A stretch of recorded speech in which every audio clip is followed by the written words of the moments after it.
Liar. Everywhere. On netrootsradio.com.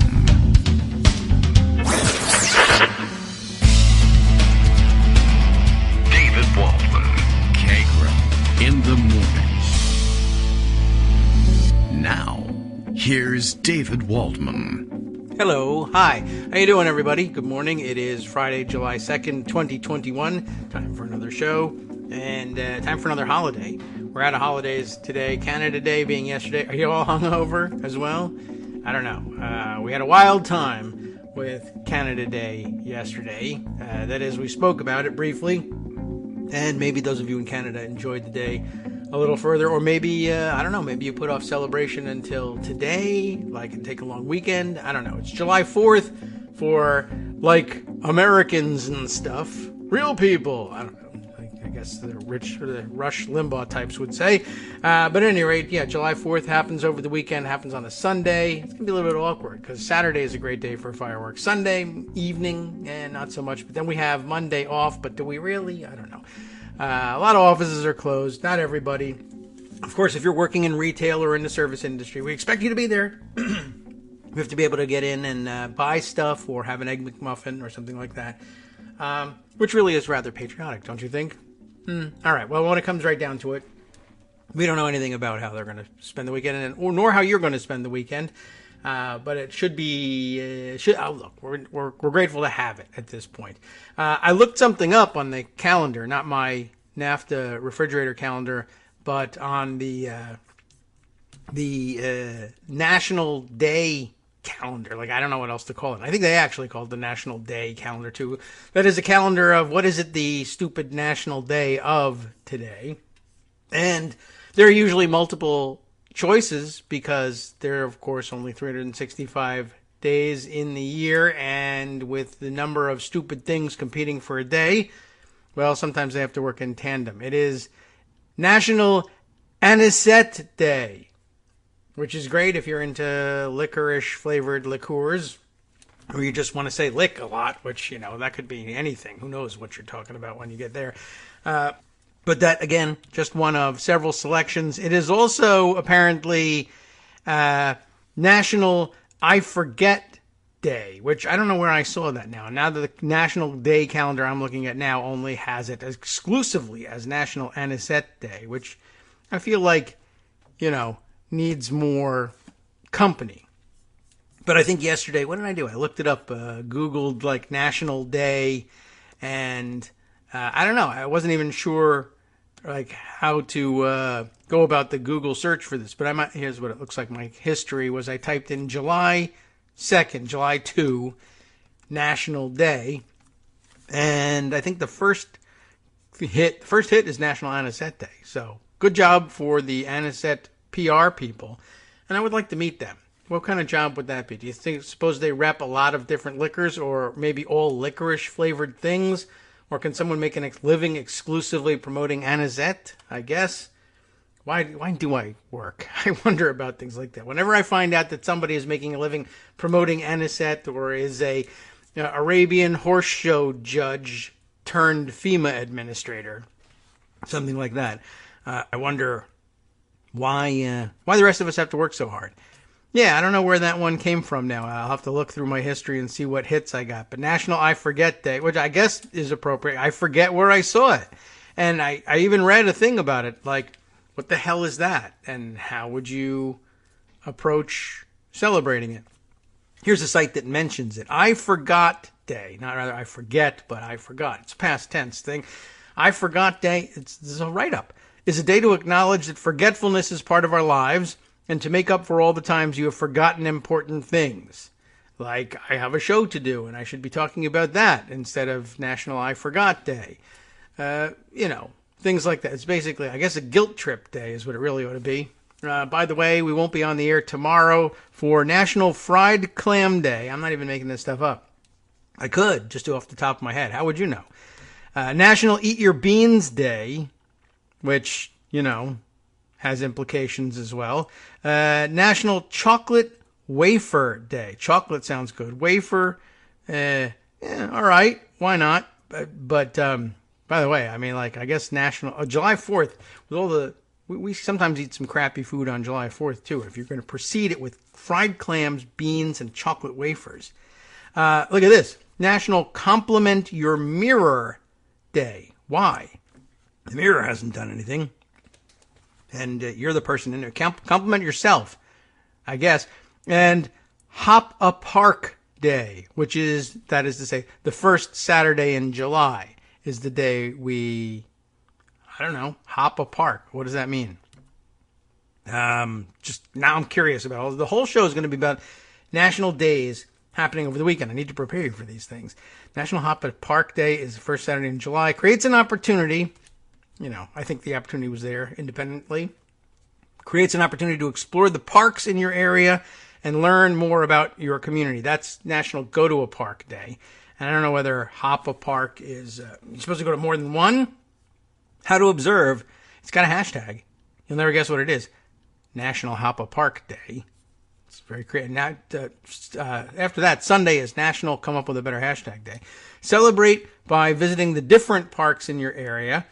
Support your local parks by keeping them clean, too. If you pack it in, pack it out. That means take your garbage away with you. Or use available receptacles for trash and recyclables, which that's if you pack it in, leave it for someone else to pack it out. And then probably pay them poorly to do it, too. And think about that. Go be guilty somewhere else. All right, so there you go. That's how you do it. Terrific. And for your convenience, they have listed the dates of National Hop a Park Day for the foreseeable future. It's not enough that you say first Saturday. What is the first Saturday in July of this year? Well, it is July 3rd, tomorrow. Next year, it will be July 2nd, because that's the way things work with calendars. July 1st in 2023, you see how this cycle repeats? Okay. It's really, I think it was, to list it defeats the purpose of just telling people it's the first Saturday in July. I am a little bit curious about National Compliment Your Mirror Day. What would you need to do that for? And there is a hashtag, but they dropped the national and just have hashtag Compliment Your Mirror Day. Most of us look in a mirror every day. On July 3rd, National Compliment Your Mirror Day reminds us to take a moment before rushing through our morning rituals. If this person is a separate person from the Anisette guy, I'll really be disturbed in all this. Could it just be one person? I could understand making a living sort of coordinating all the national days. I mean, it's stupid, but at least I'd know what you do during the year. Our mirrors go through a lot of work. They do not. They just sit there. They see it as our worst and at our best. Again, no, that's you. It's time they are given their due. On July 3rd, find the find the closet mirror. That's what it looked like, and I have one on my closet. But find the closest mirror and pay the reflection. Now that's you. The compliment it deserves. Finally, a one about that won't make you feel too guilty. I guess you can compliment yourself, but we're pretending it's the mirror. Mirror, mirror on the wall. Why are you so great? That doesn't make any sense at all. It's on there. They make reference to that. All right. Well, I'm sorry to have wasted your time with all of this, but I just felt you had to know how many things were out there. And are you convinced now that maybe the Eastern Orthodox joke is a better route to go with? I mean, man. Okay. By the way, July 4th, not exclusively Independence Day. It is also about food, as it happens, and there's a lot of food days. And this clearly seems like the work of public relations firms. Aside from Independence, though, this one seems like a great idea. I mean, in terms of the food you might want to prefer. National Barbecued Spare Ribs Day, which seems like serendipity, if you ask me. On the other hand, National Caesar Salad Day. And everyone knows you don't win friends with salad. That sounds like a bad idea. Plus, I mean, anchovies. What are you trying to do? Caesar salad is not good. I don't like it. Maybe you do. But there are plenty of fans, but it doesn't feel particularly American. And I don't know if I'd have it alongside the spare ribs. Not a terrible combination. If you want to wait for July 5th, if you do have July 5th off, you have the choice of National Apple Turnover Day. That sounds good. National Graham Cracker Day. National Hawaii Day. Don't eat Hawaii. Plenty of people living there. They're going to need it. National Workaholics Day, which is dumb because they're closed for July 4th, which is also dumb because it's July 5th, and National Bikini Day, which goes with National Hawaii Day, I guess. And I don't know. You can hide some apple turnovers in your bikini and look in the mirror the previous Saturday and tell yourself you look great. I don't know what to tell you about that. At any rate, the show's live. We've started. Bill knows it. The Kagro in the Morning radio show is live now. We've wasted the first 10 minutes of your day. Kagro X, me, David Waldman, is legally required, Bill says, to make his annual 4th of July statement early this year because it happens on a Sunday, as follows. Now, this is interesting. My neighbor's butt, and I'm going to just stop here. My neighbor's butt is not an appropriate place from which to light a bottle rocket. I understand that now. I ask for your forgiveness, I guess.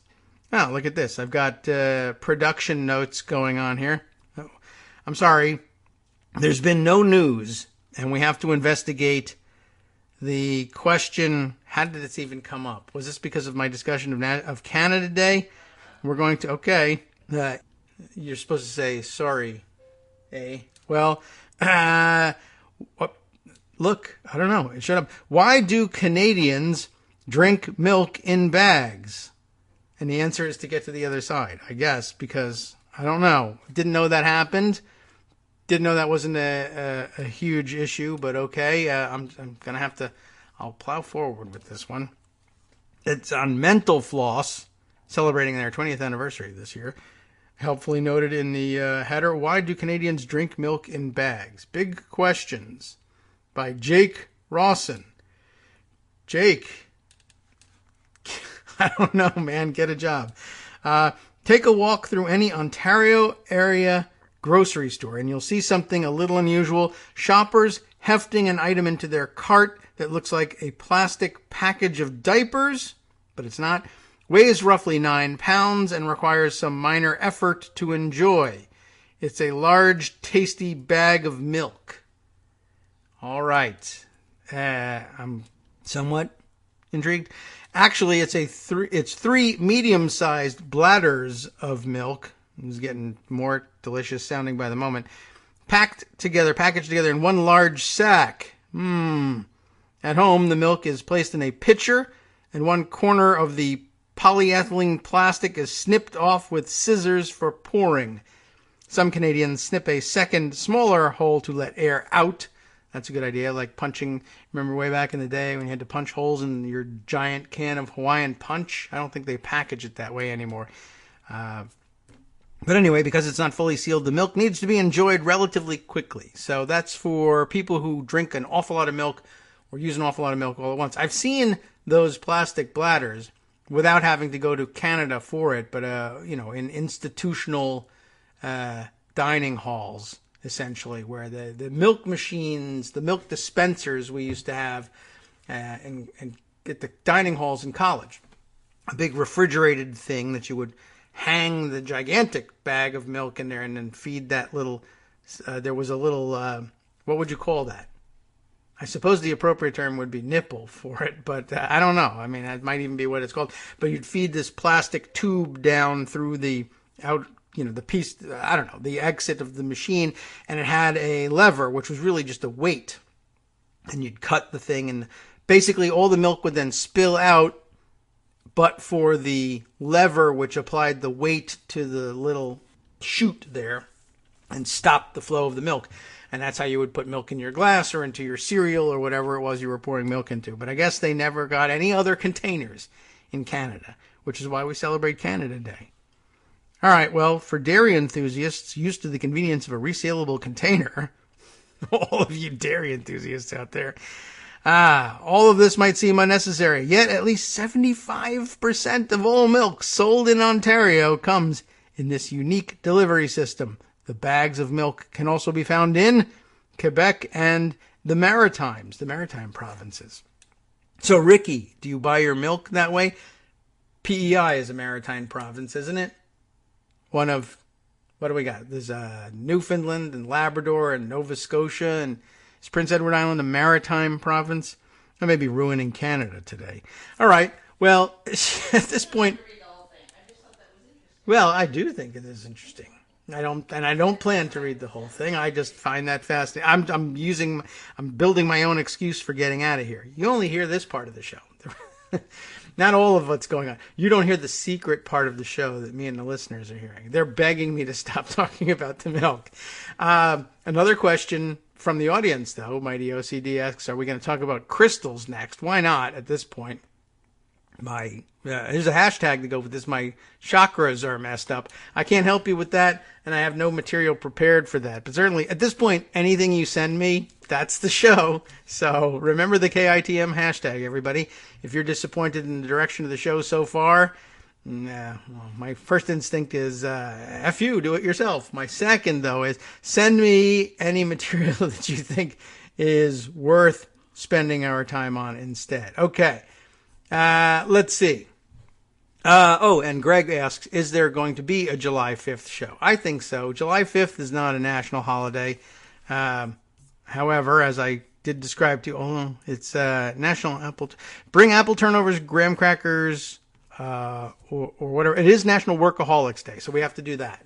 That's the best answer I've got from the calendar there. All right, there really were things that happened yesterday.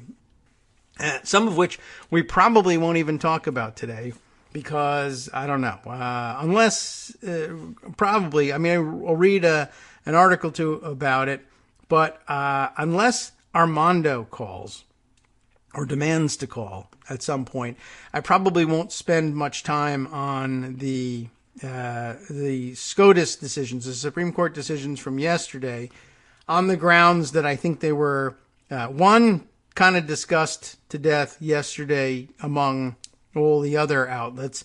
And two, I think these cases probably deserve a lot more time for digestion and consideration of the future implications. I think the immediate implications were all laid out pretty clearly yesterday. There is a fairly radical 6-3 conservative reactionary majority in place, more or less dedicated to simply deciding these political cases politically. Now, all cases are political, of course. And just the other day, I think I saw somebody tweeting yesterday, and perhaps I can scroll back and find it and then find the article they were pointing to, but a couple of other decisions that really could have been far more partisan and therefore gone the other way, had some people writing, well, from a surprised sort of point of view, what happened to all the people who said these decisions were merely political and that the 6-3 conservative majority would simply roll over for everything the Republican Party was asking for. And because 2 days ago they didn't, on a, as always, politically tinged case, but not directly on the question of who should be able to control declaring the winners of elections or influence the outcome of those elections directly. Here it is. Josh Zembik tweeting yesterday. Remember this story from 2 days ago? It's remarkable how often the media get played by Republicans, he tweets, and he sends around this ABC News article under the headline, Supreme Court defies critics with wave of unanimous decisions. Chief Justice Roberts is credited with fostering consensus on the High Court. That's the subheader.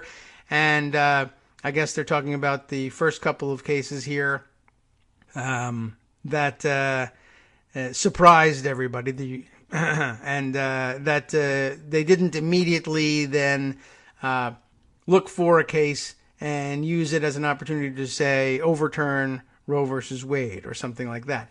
And yet, when push came to shove and there were questions that, like I said, weighed directly on how elections will be conducted, such that Republicans continue to build in institutional advantage to themselves at every turn, they did not miss that opportunity and I guess aren't embarrassed about it at all, up to and including the California case about donor disclosure, and somebody else pointing out, you remember way back when they did Citizens United, which was perhaps among the first steps towards this fairly obvious willingness of Republican appointees to institutionalize electoral advantages for their party, that they said, well, even when we allow this system of dark money now to develop, as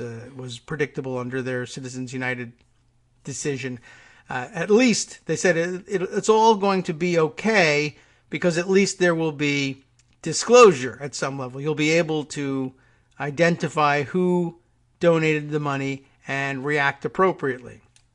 And then when the appropriate reactions became uncomfortable for people, they sued to get rid of that. And now here we are, 10 years later, saying, maybe we don't actually have to disclose anything either. Yeah, it was Noah Bookbinder, as a matter of fact, from CREW, Citizens for Responsibility and Ethics in Washington, saying even in Citizens United, the Supreme Court said that all money in politics was okay because it would all be disclosed. But the court now says there is a right to donor privacy, which, make no mistake, will mean more dark money in politics. This is bad news. That's attached to the New York Times write-up of the California case. If you want to read their story, Supreme Court backs donor privacy for California charities. And like I said, we probably won't dive too deeply into this one until we have a little more time to digest it. But well worth considering, and certainly something that should be on your mind in terms of the impact of yesterday's cases. However, a couple of other things that attracted my attention this morning, maybe attracted some attention for you yesterday too. The latest in the long and continuing series of Republican copies of popular, either Democratic online or social media phenomena, or non-Democratic, just sort of general popular social media platforms, because Republicans and their current leader, Donald Trump, have been banned from Twitter, if not permanently, then nearly permanently, certainly for several years. Their big promise was, when this started happening to them, they would build something bigger and better for themselves and, of course, attract everyone else over there, because everyone would be attracted to the free exchange of ideas, like, Nazis being able to run around behind cartoon, anime avatars and lob anti-Semitic attacks at everybody.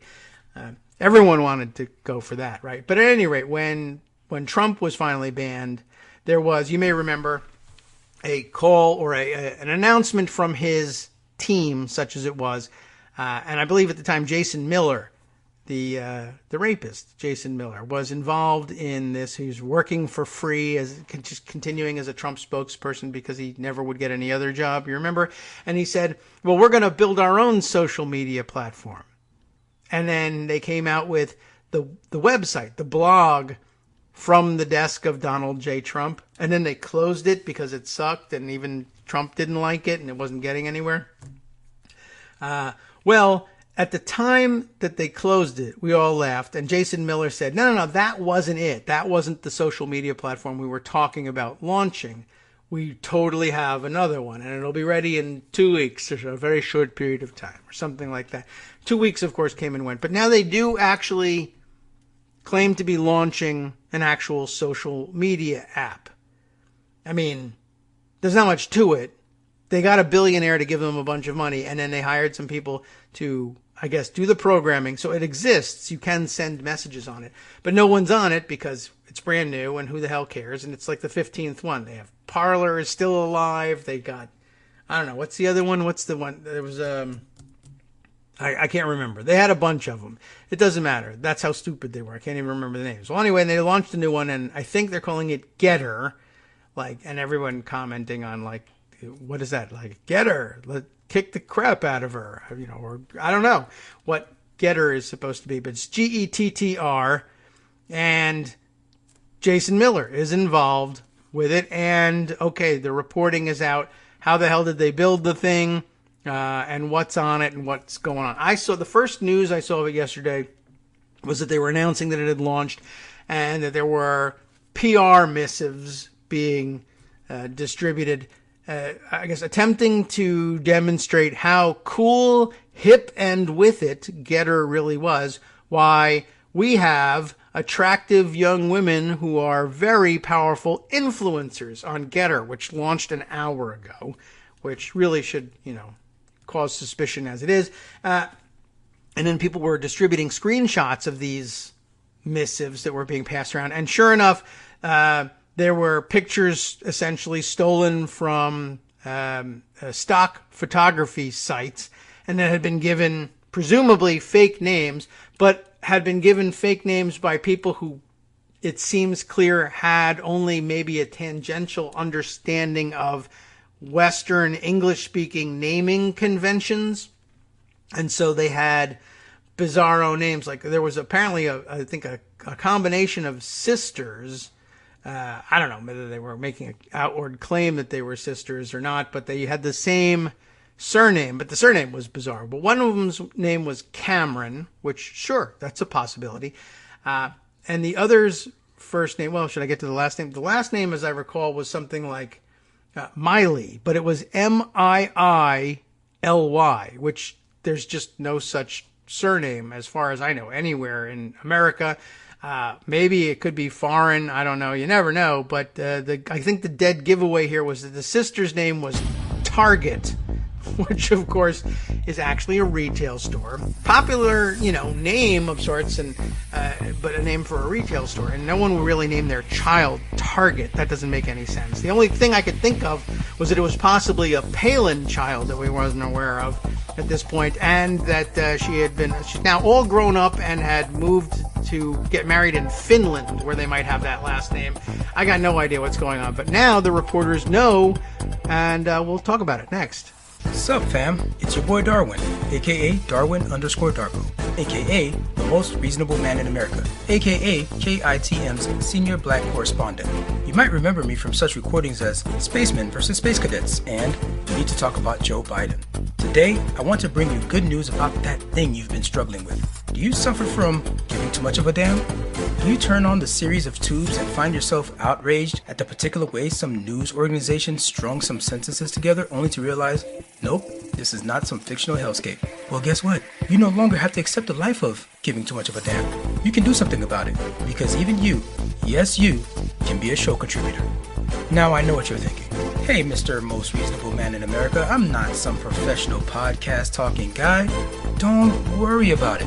Do you have a smartphone or some other electronic recording device? Well, that's all you need. You too can have a segment where you can read us an important article and give us your take. Read one of your own original essays, or even just give us your commentary on something you'd like to share that's important to you. Fair warning though, side effects may include general punditry, having opinions and hot takes, getting stuff off your chest, and hearing your own voice.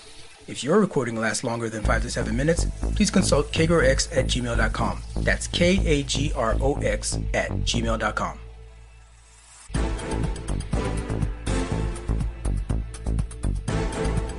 All right, welcome back now to the Kagro in the Morning Show here on Netroots Radio.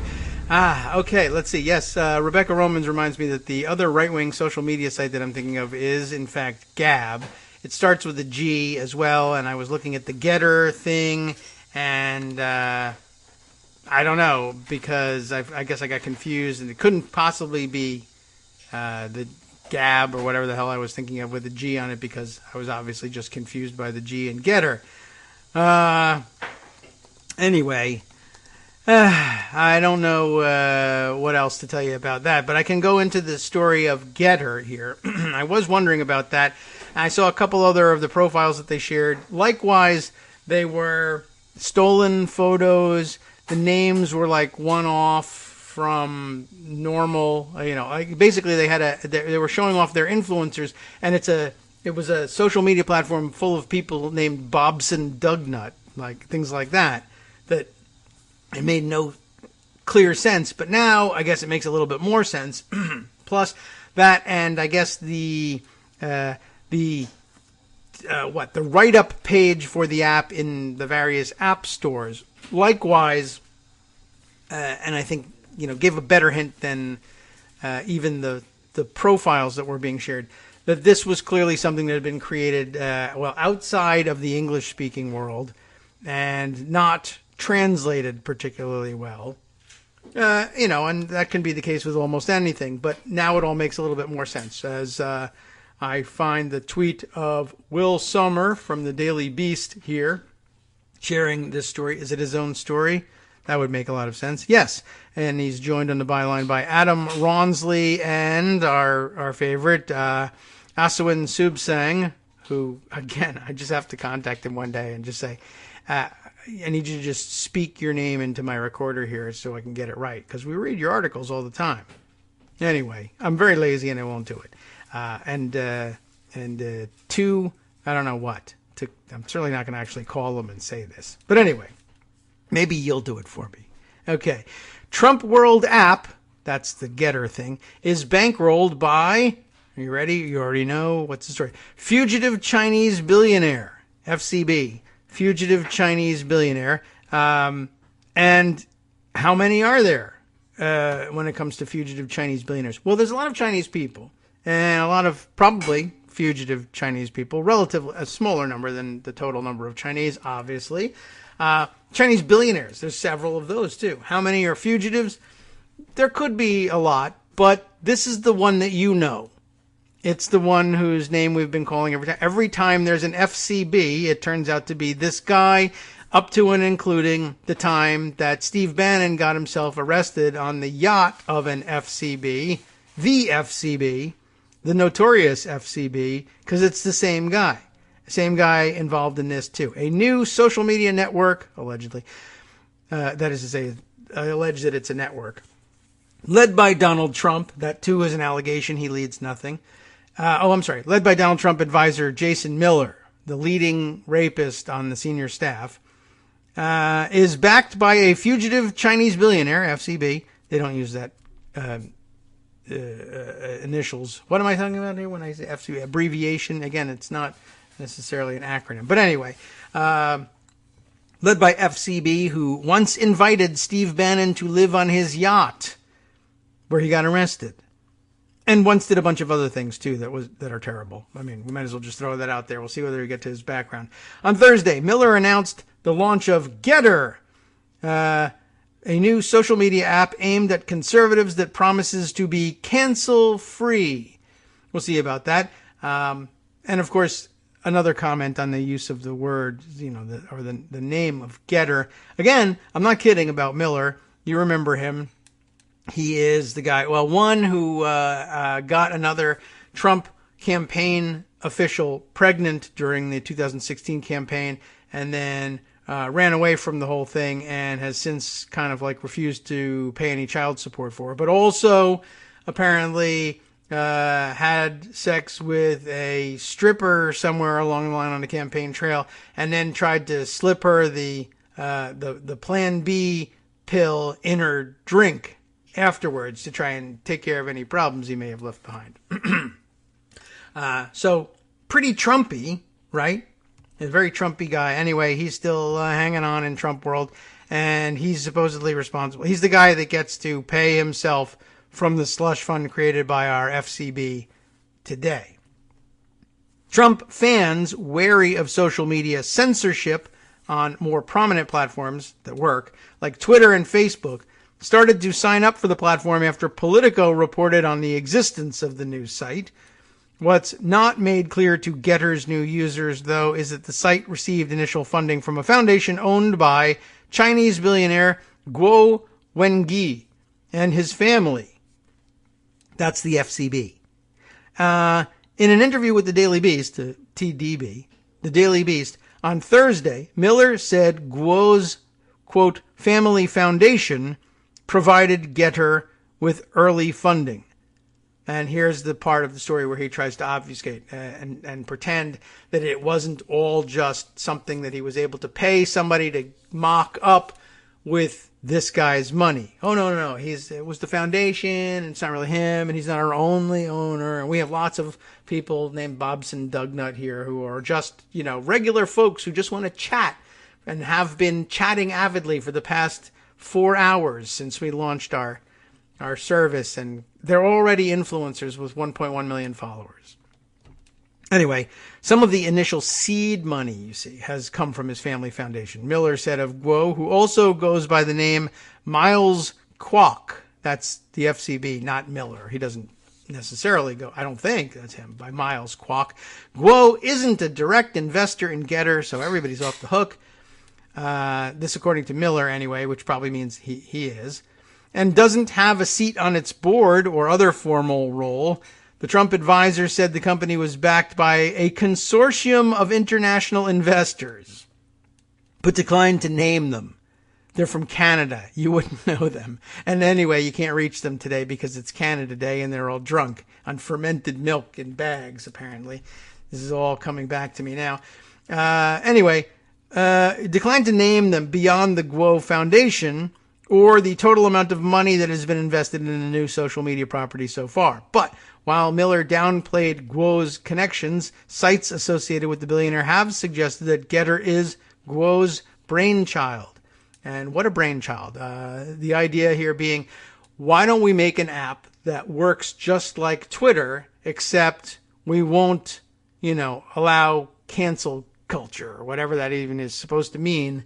Wow, what a fantastic brainchild. It's a child, I guess. It's just it's lacking in the brains. I don't know. Maybe it has some fantastic features, like you can actually edit what you send.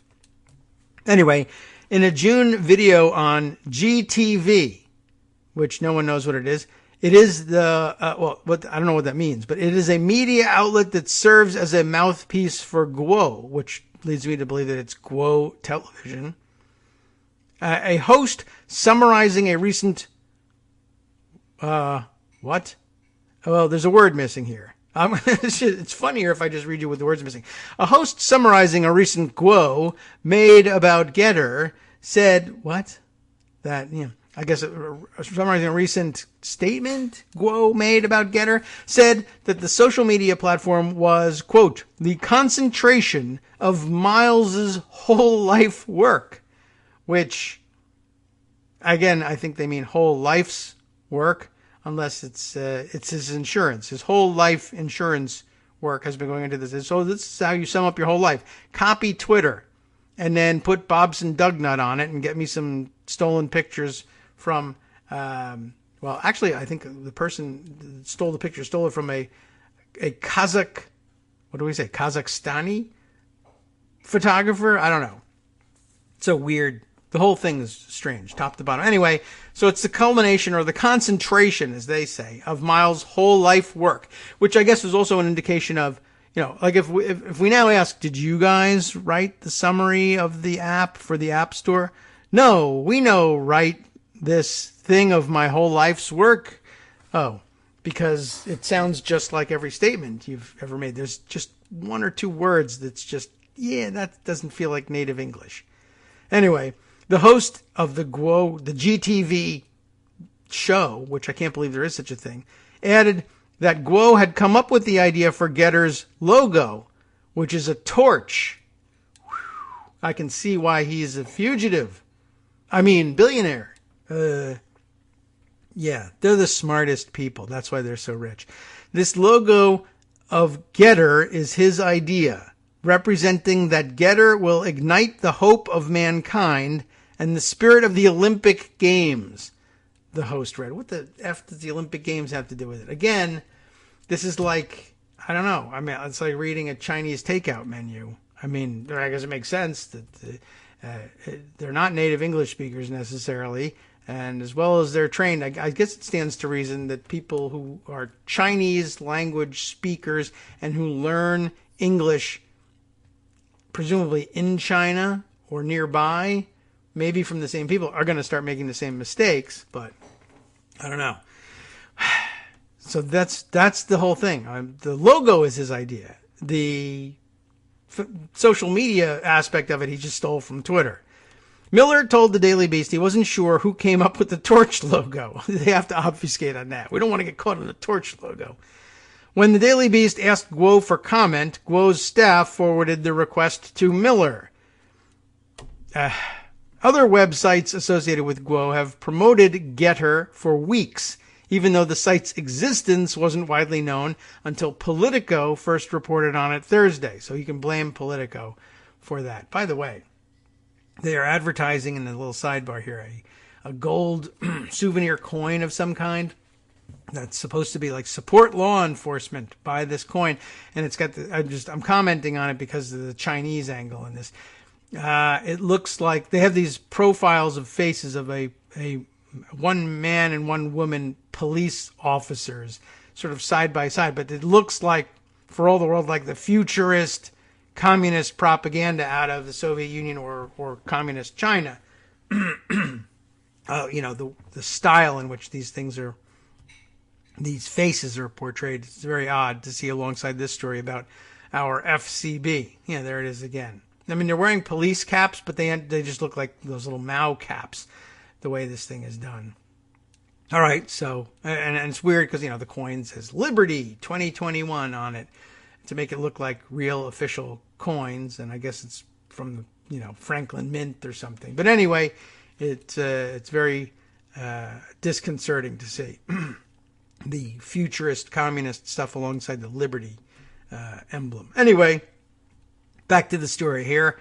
Where were we? Oh, yeah. So it's Politico's fault for making this thing famous. 2 weeks ago, a bizarre ad for Getter was posted on GTV's video channel. Well, I guess they get a good deal on advertising. The video features actors in stock footage reacting with delight to images of Getter's website that have been superimposed over the footage.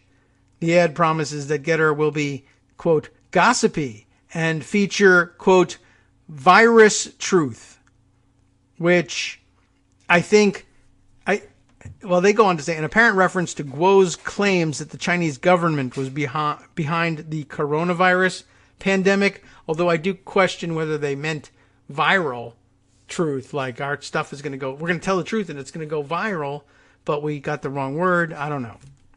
Videos of Guo appear prominently in the ad, suggesting that the billionaire would be one of the site's main attractions. I can't wait. Guo, a vocal critic of the Chinese government who is wanted in that country on corruption charges, has developed close ties to top Trump allies. The billionaire paid former Trump White House advisor Steve Bannon at least $1 million and teamed up with him to promote a Chinese doctor's claims that the coronavirus was created by the Chinese government. So I guess you can blame him for that, too. When federal authorities arrested Bannon on fraud charges in August of 2020, they found him on a yacht owned by Guo. And they should have tied a safe to him and thrown him overboard. The new social media platform's ties to Guo go beyond his family investment. Bill Marchak and John Scott Railton, senior researchers at the University of Toronto's, hello Canada, Citizen Lab, analyzed Getter's underlying code for the Daily Beast and found numerous connections between Getter and other Guo-related apps and online media platforms. An earlier iteration of Getter called, Get to Me, like Get to Me, but with only one T and all one word. Getome, unless it's Gtome, which I doubt. But anyway, this earlier iteration of Getter called Get to Me, which Guo once praised as a key part of his global strategy, and now has forgotten about, also suggests that the billionaire has significant ties to Getter. Look, he does. I think that's a fairly sensible thing to say. Google's Play Store and Apple's App Store both list an obscure company, Chainov or Chainov. I think it's like Cha Innovation, but CHAIN is the beginning, so Chain. CHAINNOV Incorporated, as the owner of Getter. This company, whose name I don't know how to pronounce, is also the owner of Get to Me. In the interview with the Daily Beast, Miller described Get to Me as an earlier iteration of Getter, which is, I guess, why they just said that earlier. And in an earlier iteration of this sentence, which we just said a minute ago, Guo, whose media includes a number of attempts at alternative social platforms. You know what? Shouldn't be so hard on the Chinese and their translation skills, because quite honestly, the editing on this article is atrocious as well. What the hell am I reading here? Guo, whose media includes a number of attempts at alternative social platforms, hyped Get to Me in an article in May on his G News site. Give me a lever long enough and a fulcrum on which to place it. This is an original quote, apparently. And I shall move the world, Guo bragged about Get to Me. G News, GTV, and Get to Me are at the point that can move the earth. I feel the earth move under my feet. FCB, this is working great. Guo's legions of social media supporters and trolls were among the first and most vocal adopters of Getter starting on June 14th, the day the app's site went live. Pro-Guo Twitter, that's I like that. Pro-Guo Twitter users hyped the app as an improved version of Get to Me and encouraged users to migrate their accounts to it. They also told Get to Me users hoping to log in to Getter that their old Get to Me credentials would allow them to access accounts on Getter. Get to Me has since disappeared from Google's Play Store, and its website is now inaccessible. But shortly before it went down, Get to Me's site included promotion and a link to Getter, according to archives of the site accessible in Google's cache. Getter faces a number of rival social media platforms seeking to become the go-to network for conservatives, and while Trump establishing an account on Getter would instantly turn the site into a significant name on the right, Bloomberg reporter Jennifer Jacobs tweeted on Thursday that Trump has involvement with the site and doesn't plan to join. Okay. He knows that we would love him to join the platform, Miller told the Daily Beast. We have real Donald Trump saved for him. The Trump confidant added that he's recently spoken to the ex-president about joining the new platform, but declined to go into detail about those conversations. Because Trump just probably answered, cheese doodles, and that was the end of it. Even at this early stage and without the former president's commitment, Getter's connections, to the upper echelons of Trump world are unmistakable. I guess it's true. According to Miller, Tim Murtaugh, a fellow senior official on Trump's re-election campaign, is, quote, working on the media affairs side of Getter. That's very exciting. In a text message on Thursday evening, Murtaugh corroborated this, saying that he's doing so in a, quote, consulting capacity. Despite Bannon's close ties to Guo, Miller said Bannon does not have a formal position with Getter. It's informal. Look out. Guo's business dealings with Bannon were reportedly the subject of a federal investigation in connection with the fundraising for Guo's GTV media group. And though Getter is being branded as an anti-cancel culture haven, some of its terms of service appear to resemble that of other social media sites that have banned prominent figures, such as former President Trump, following the January 6th riot on Capitol Hill in Washington, D.C. That might not be a conscious decision. That just might be them copying the terms of service from somebody else. But who knows? Miller said on Thursday that Getter users, quote, do not have a right to bully, harass, or stalk others, or to, quote, traffic in homophobic or racial or religious slurs, or promote hate speech, or encourage self-harm, or illegal behavior, or dox people, or post sexually explicit content. Such Getter behavior that is deemed as crossing the line could get a user booted by moderators, as is standard with major social media websites.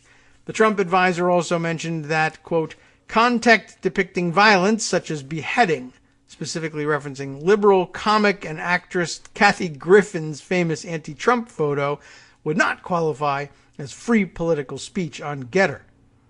And in an apparent bid to lure users from other platforms and grow its user base, Getter allows Twitter users to import their content onto the platform. That would be important because no one wants to leave that behind. But Miller's new site is already facing growing pains. Some new users reported that the site had encouraged them to follow a user named Hitler that used the German dictator's face as its profile picture. Very worrying. Getter has also grappled with the appearance of at least one Miller imposter. That's a great idea. Shortly after Getter's launch, an account called Jason Miller amassed hundreds of followers and claimed that Trump would soon join the social network. The account was later suspended. Guo has also courted President Trump's then personal attorney, Rudy Giuliani. In the run-up to the 2020 election, pro-Guo pundits teased the existence of a Biden laptop, quote, bombshell, weeks before news that Giuliani had obtained Hunter Biden's device. After social media networks suspended or limited the reach of materials taken from Hunter Biden's laptop, Guo's social media platforms became one of the few places hosting the materials from the laptop, including revenge porn of Hunter Biden, while Guo posed for pictures with Giuliani smoking cigars. And sometimes a cigar is just a cigar, especially when you've just published Hunter Biden's revenge porn, which honestly I have never even heard that happened, and I'm disappointed to find that out now. But who cares? Well, that was pretty exciting and interesting. By the way, I'm in the Daily Beast scroll where they feed you the next couple stories automatically. The next interesting one, inside broke Roger Stone's very shady condo purchase, if you're interested in looking in on that news. But I'll let you do that perhaps over the weekend on your own. Let's take a look at a couple of other items. There is some actual policy news of sorts. Let me share this one with you in the few minutes we have before the top of the hour break. I was kind of caught by surprise by this too because I haven't been following the House schedule as closely as I used to do back in the olden days. But the Hill reports that the House, that is the House of Representatives, has passed its own infrastructure package, a sizable $760 billion package, hoping, the headline says, to sway infrastructure debate. So let's take a look at what's gone on here. The House on Thursday passed a roughly $760 billion proposal to fund transportation and water projects that's meant to shape parts of the broader infrastructure package, a top priority of President Biden, currently under discussion in the Senate and the White House. We've been talking about the procedure that they're likely to use and less about the substance. And it's interesting that the House has made this play here. Lawmakers passed the legislation largely along party lines in a 221 to 201 vote with just two Republicans voting for the package. Democrats hailed it as a monumental shift toward a more sustainable infrastructure, toward more sustainable infrastructure projects, with Republicans warning of lost jobs and a skyrocketing federal debt, because that's what they do with everything. And more on that perhaps in a minute, just before the break. The bill not only builds the infrastructure of America, but helps to rebuild the middle class, says Speaker Nancy Pelosi. It does so in a transformative way. So that's nice. The measure would reauthorize surface transportation programs that are set to expire on September 30th, as well as invest in liberal priorities like promoting electric vehicles, strengthening drinking water standards, and making utilities more durable against the impact of climate change. All hot topics.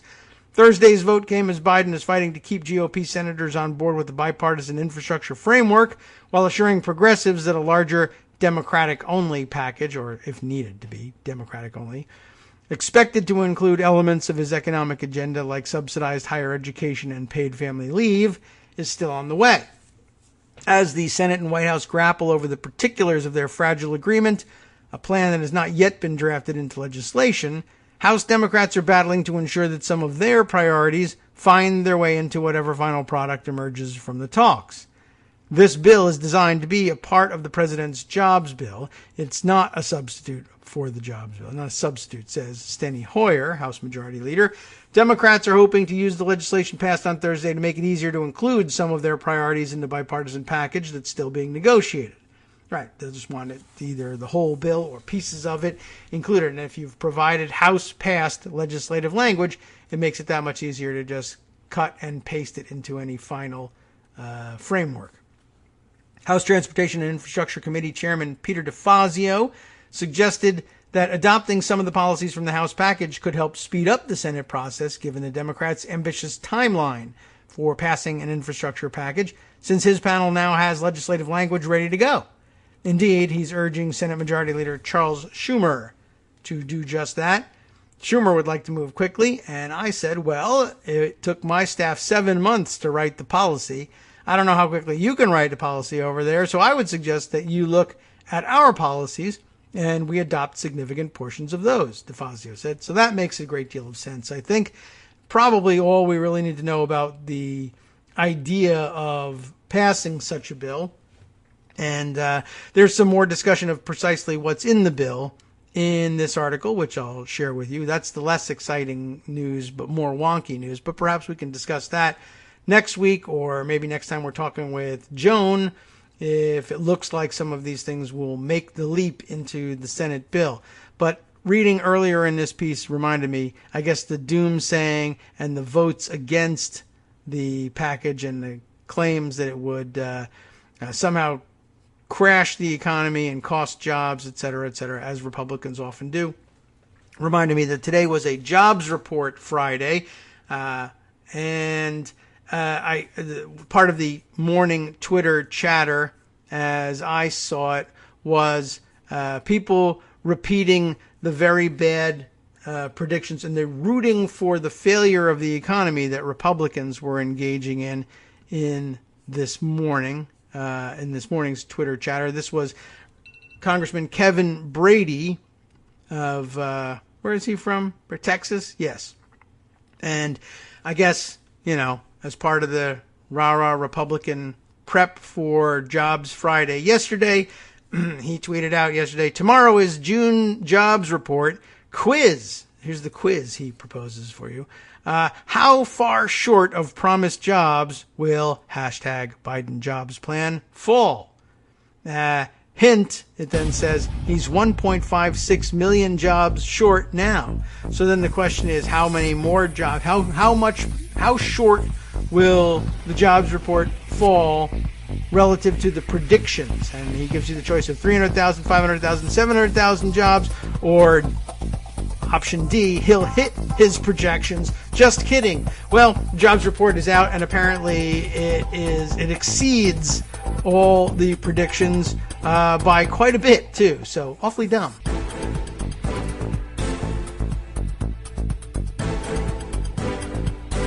Welcome back now to the Kagro in the Morning Show here on Netroots Radio. Didn't have the microphone on entirely through that, but okay. By the way, then the headlines actually giving the jobs report. June jobs report shows a gain of 850,000 jobs, better than expected. Technically, then, let's see, the estimate was 706,000 jobs to be added in June. Kevin Brady was asking you whether it would in fact fall short of that 706,000 prediction by 3, 5, or 700,000 jobs. 700,000, of course, would mean no jobs added whatsoever in June. That didn't seem very likely.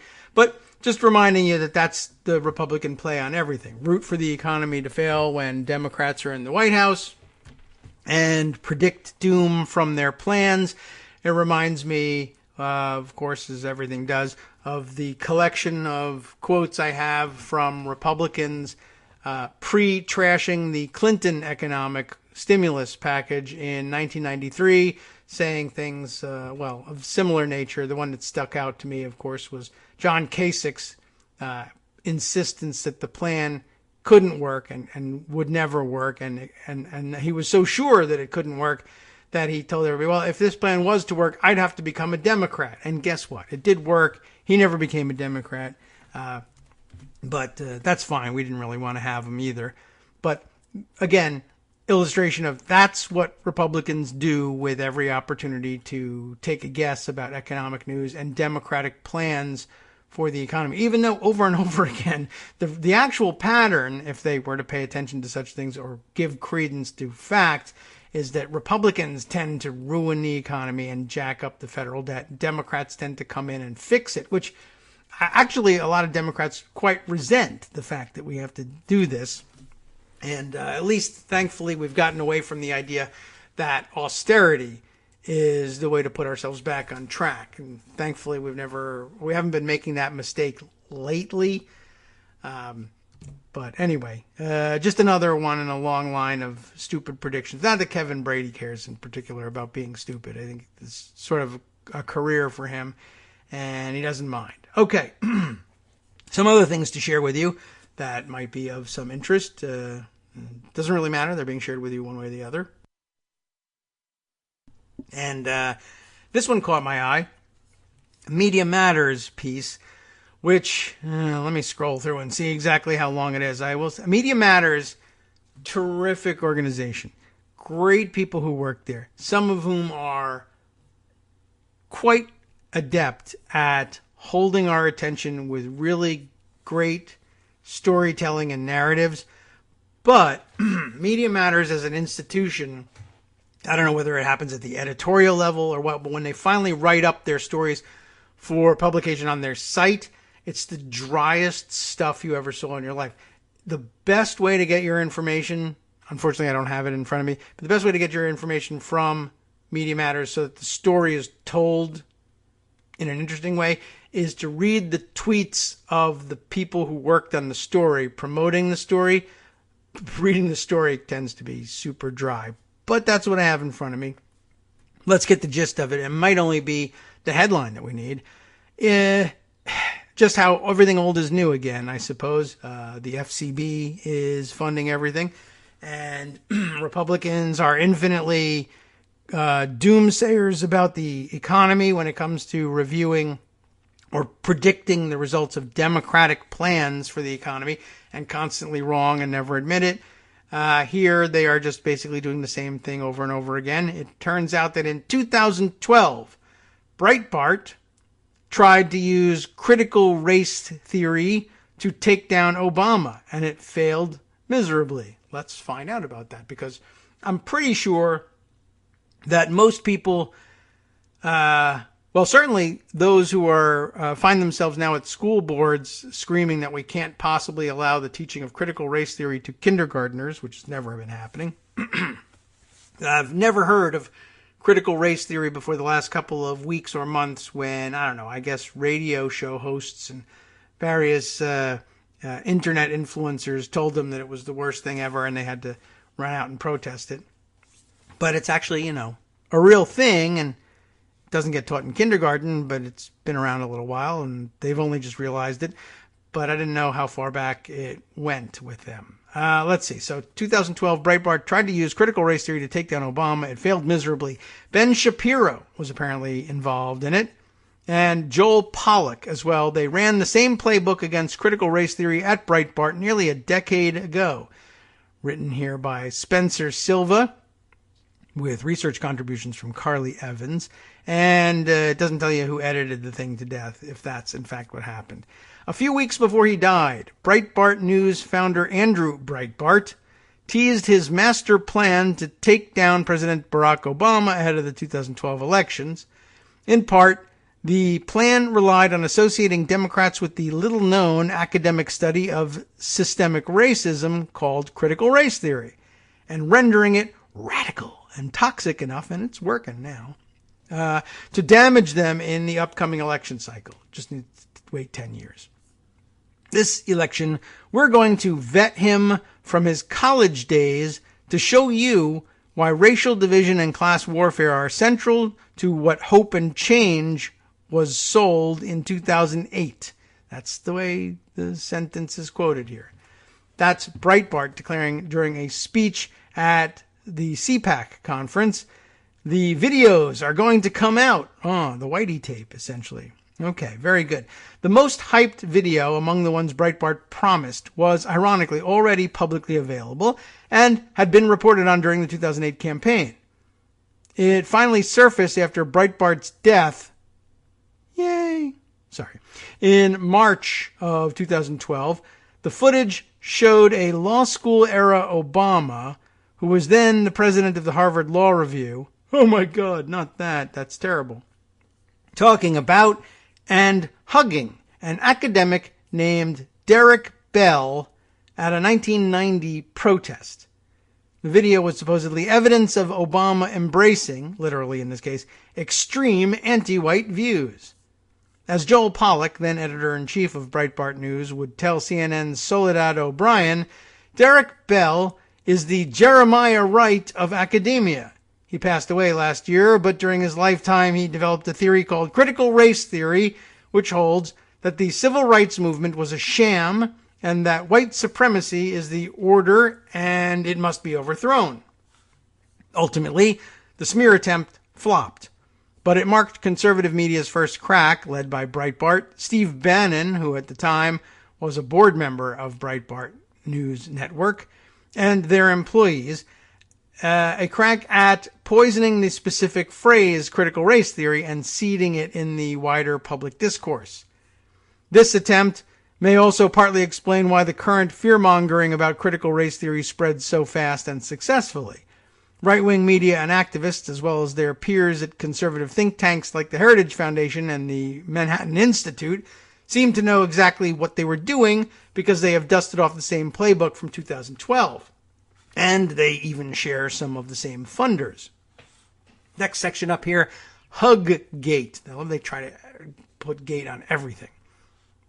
Huggate, Breitbart's campaign against Derek Bell and critical race theory. Back in 2012, Breitbart and the rest of the conservative media apparatus were laser focused on painting Obama as a secret radical ahead of that year's general election, a tactic not all that much different from what they had tried in 2008 and had tried against every Democrat since and prior to 2008 as well. But in fact, Andrew Breitbart's final written piece, published posthumously, connected Obama to famed leftist organizer Saul Alinsky. That deserves some dramatic music for sure. I remember that period very well and found that fascinating. And by the way, that was probably around the first time that most people I count as liberal allies actually either heard of or read any, if they bothered, reading Saul Alinsky. There were several who knew his name and, of course, several who, I guess, remembered it from way back when. But among the younger generations, I promise you, there was just no interest whatsoever until he was named. And then people were like, I don't know, maybe I should read it. But they tried very hard to make him the boogeyman. It just didn't work. Once the Hug video was published, Breitbart flooded its homepage with stories about Bell and his supposed transgressions. Between March 7th and March 14th, 2012, the site published dozens of video clips and articles purportedly exposing Bell, Obama, and critical race theory. Then Breitbart editor Ben Shapiro, a familiar face from the current discourse on critical race theory, painted Bell as a Louis Farrakhan-loving anti-Semite whose work Obama loved and assigned as reading in his law school classes. On March 7, 2012, Shapiro authored a story headlined, Obama, Open Up Your Hearts and Your Minds to Racialist Professor, in which he wrote, This is just the beginning, and the video is a smoking gun, showing that Barack Obama not only associated with radicals, he was their advocate. And here's a screenshot of the Breitbart page from that day. Pollack and Shapiro also appeared on Hannity on March 7th to discuss their exclusive scoop. On March 11, 2012, Shapiro penned a supposed critical race theory explainer in which he claimed that Obama's entire administration was an ode to CRT. This all sounds very absurd, of course, in hindsight, given what we now know about how non-radical most of what Obama actually did was. Anyway, in the months that followed, Shapiro's CRT motif was apparent in Breitbart's coverage of the administration. There were suggestions that Supreme Court Justice Elena Kagan, who worked with Bell at Harvard, was suddenly an ardent proponent of critical race theory, as was Deputy White House counsel Cassandra Butts. My oh my. At one point, Pollack suggested that then Attorney General Eric Holder's infamous statement about the United States being a nation of cowards on race was evidence that Holder, and likely the rest of the Justice Department, were also under the spell of critical race theory. In the end, The effort to paint the Obama administration as a bunch of secret radicals stationing critical race theorists at the head of every public institution was short-lived. Even reactionary Fox personalities like Geraldo Rivera and Bill O'Reilly panned Breitbart's big scoop in March. Next up, same funders, same playbook, different years. Fast forward now to 2021. This is the good part, I think. Well, we'll see. I haven't read it yet. And right-wing circles are rabid with critical race theory outrage. Republican state legislatures are promoting legislation to curb it, even when they don't know what it is. School board meetings are being overrun by conservative activists who are organizing online. At every level, the GOP is betting on its new boogeyman to convert racial anxiety into political energy ahead of the 2022 midterm elections. And once again, Breitbart is publishing scores of articles about critical race theory. Some are even written by the same guy, Joel Pollack, who was pushing the same narrative back in 2012. I think that makes sense.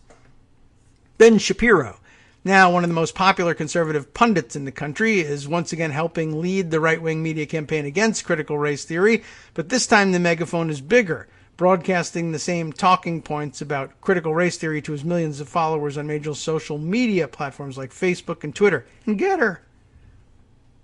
Anyway, per Media Matters internal data, Shapiro is responsible for 13 of the top 20 posts receiving the most interactions about critical race theory on Facebook since the 2020 election.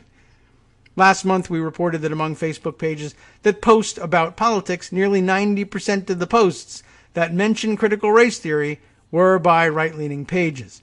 There are even similarities in the dark money behind 2012 and 2021 efforts, and they're just palindromes, really, of one another. Not palindromes, but anyway. Whatever you would call it when you scramble around the numbers. Stupid. I can't remember the actual term for it. Anyway, Robert Mercer, remember him? Advised by Bannon, and who became the executive chairman of Breitbart after Breitbart's death. Bannon. Was Mercer? Are they saying he was the executive chairman? No. Okay. I got you now. Robert Mercer, advised by Bannon. Bannon, of course, was the one who became executive chairman of Breitbart after Breitbart's death, infamously financed Andrew Breitbart's early smear campaigns. His daughter Rebecca has donated huge sums of money to two think tanks that seem to be behind the newest weaponization of critical race theory. Bannon, for his part, is now predicting the current anti-critical race theory campaign will not only win the House of Representatives back for Republicans, but may also prove to be a right-wing presidential winner in 2024. Nearly a decade later, Breitbart News' failed smear campaign of critical race theory is back, and this time it appears to be working. So, all right. Well, thanks for drawing that topic out for us. Media Matters, but it was an important backgrounder, I think, and I'm glad I shared it nonetheless. Let's see. Okay. That's an interesting topic here. I've put away, too. Some of these items in Pocket don't display up front exactly what they are. Let me turn now to this piece from Slate that I happened to pick up on this morning, just by way of explainer of what happened with Alan Weisselberg and the Trump Organization yesterday. A little bit more detail, lots of discussion about it as the hearings were going on yesterday on Twitter. But just to bring you up to speed on what's up here, Slate tweeting and then attaching its own article here. The Trump Corporation reportedly tracked Alan Weisselberg's unreported fringe benefits to make sure he wasn't paid too much, which sounds unusual, but it'll explain itself later. Trump's miserliness, though, I like this observation, Trump's miserliness may finally catch up with him. I got the sense yesterday, as did most of you who were probably watching it tangentially, that what was going on was essentially Weisselberg was being charged with tax evasion or some variant of tax evasion for having underreported his income for years as he worked as CFO of the Trump Organization. And of course, we know we've heard lots about the way Trump has avoided taxes over the years, and of course hidden his tax returns as a result. Didn't want anybody to find this stuff out. But what has really been fascinating, and what Slate's tweet here observes, even if we don't find it and tease it out of the article, if we can take a look at that, is that there's something very specific that got the organization hung out to dry on this. And it began as a story about the very expensive and flashy so-called fringe benefits that Weisselberg was given. Trump gave him a free apartment in one of the luxury towers and a company car and this and that. And they paid all sorts of, I think, tuition for his kids, etc. Which, a company can choose to do and call it fringe benefits or whatever. But what's really interesting is, he didn't pay any taxes on that stuff and declare it as income, which, I have to guess they knew that they were supposed to do that because it's very obvious and it's flat out wrong. You're supposed to pay or at least account on your taxes for all income from whatever source derived. And that's whether you get cash payments or someone makes payments for you that you're obligated to cover. All that has to be reported as income and it gets taxed just the same.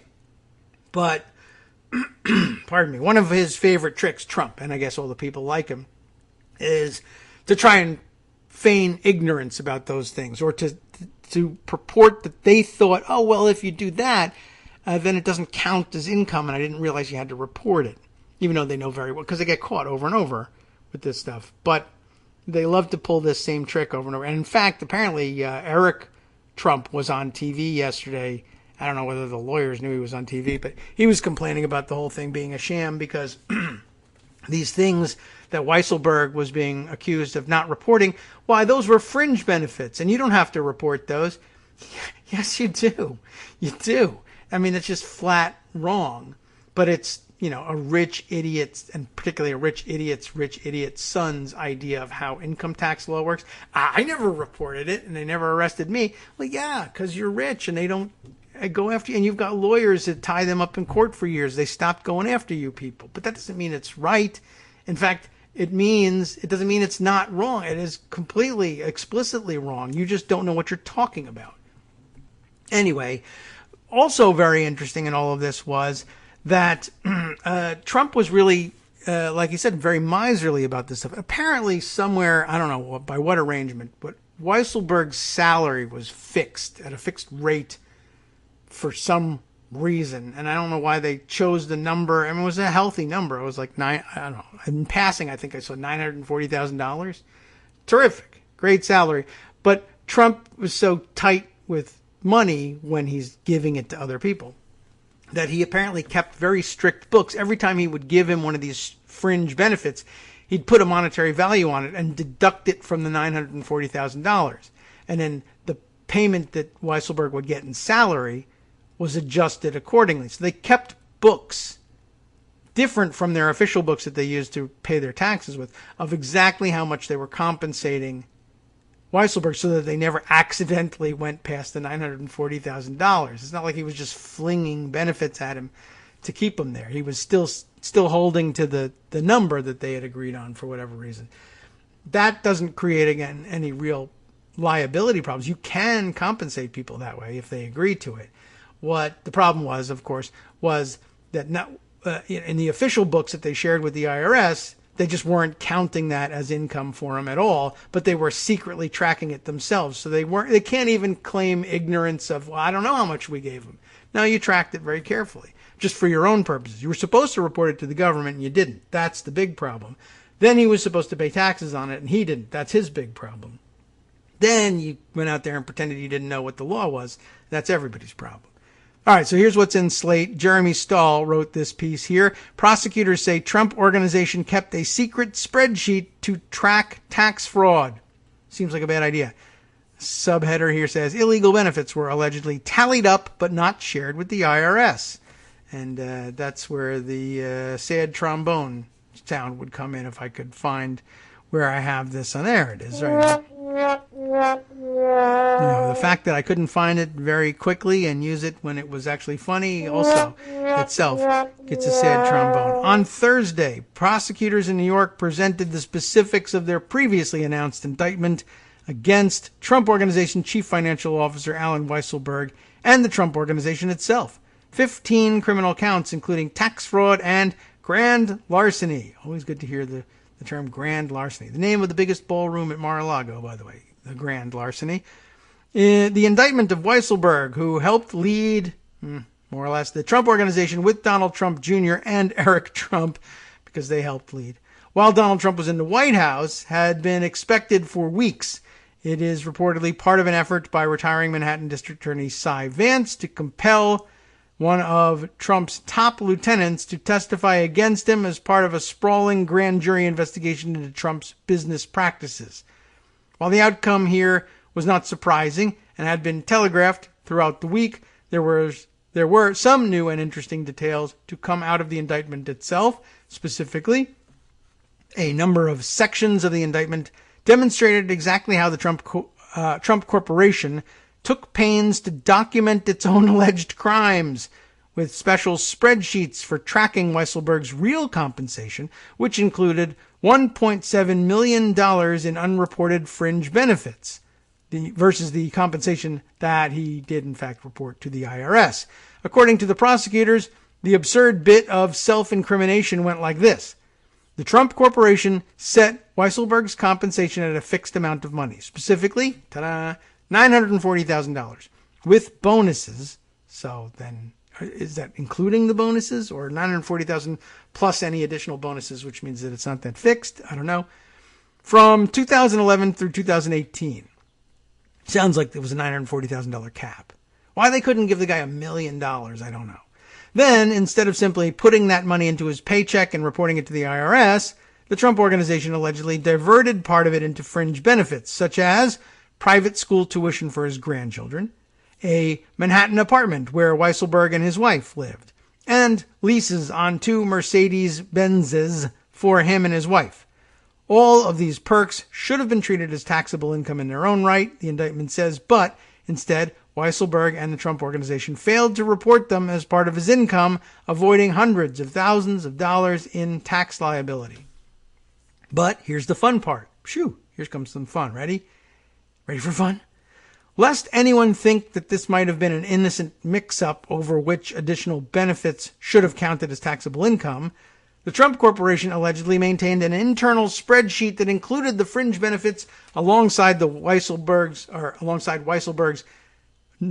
formal salary and bonuses to document how his real compensation added up to the agreed upon $940,000.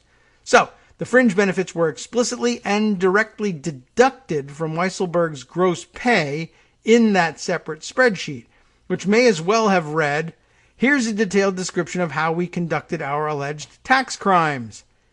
It was a further part of the scheme to defraud that Weisselberg received unreported cash that he could use to pay personal holiday gratuities. Specifically, Weisselberg caused the Trump Corporation to issue corporate checks made payable to a Trump Organization employee who cashed the check and received cash. The cash was given to Weisselberg for his personal use. The Trump Corporation booked this cash as, quote, holiday entertainment, but maintained internal spreadsheets showing the cash to be part of Weisselberg's employee compensation. Yeah, I hope you're unraveling this in the same way. But yes, basically, so that the outward-looking Trump books would say, we paid Alan Weisselberg, I don't know, $400,000 in cash this year. And then he would tell the IRS, what was your income? $400,000. In fact, he was making $940,000. It's just that instead of giving it to him in cash, they would give, I don't know how much of it, to the private school where his grandchildren went. And give some chunk of it to the Mercedes-Benz leasing company so that he could have the cars. And this one is just grubby all around.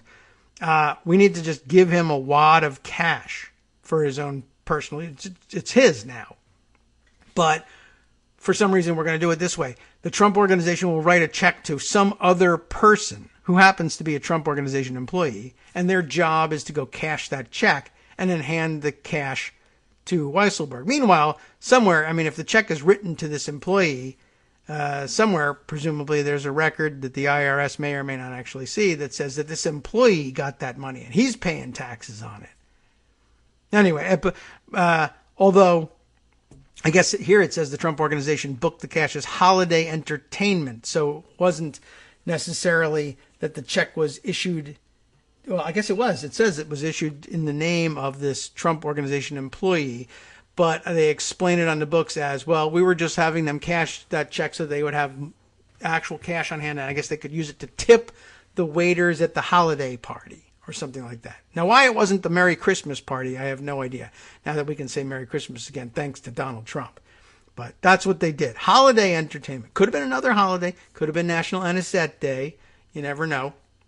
Anyway, an interesting scheme to say nothing of illegal. Donald Trump, it says, was not personally charged on Thursday. We all knew that. But the indictment specifies that Trump personally signed some of the checks paying for the fringe benefits. And the penny pinching at the center of the documentation to ensure that Weisselberg was never paid any more than his agreed upon compensation once the fringe benefits were accounted for is a hallmark of how Trump is said to have run his business over the years. Excellent. So I'm glad it hung him. That would be his own petard. We'll be right back. Hi, it's me, David Waldman, your host for Kagro in the Morning. I have good news to report. Many more listeners like you are making critical contributions that keep our show on the air. Makes good sense, of course, and patreon.com, Patreon.com, makes it simple. Now you can make easy, secure, recurring monthly contributions to support our show. Patreon.com/KagroX gets you straight to our donation page. Maybe you'd like to thank us for helping keep you sane during the Trump era. Maybe you're looking forward to in-depth explanations of what's going on in the Biden administration. Whatever it is that keeps you listening, we need your help to keep bringing it to you. And hey, if you happen to prefer using PayPal or even the Square Cash app, we're up and running with those options too. Thanks again, everyone, for all of your support. We literally could not do this without you.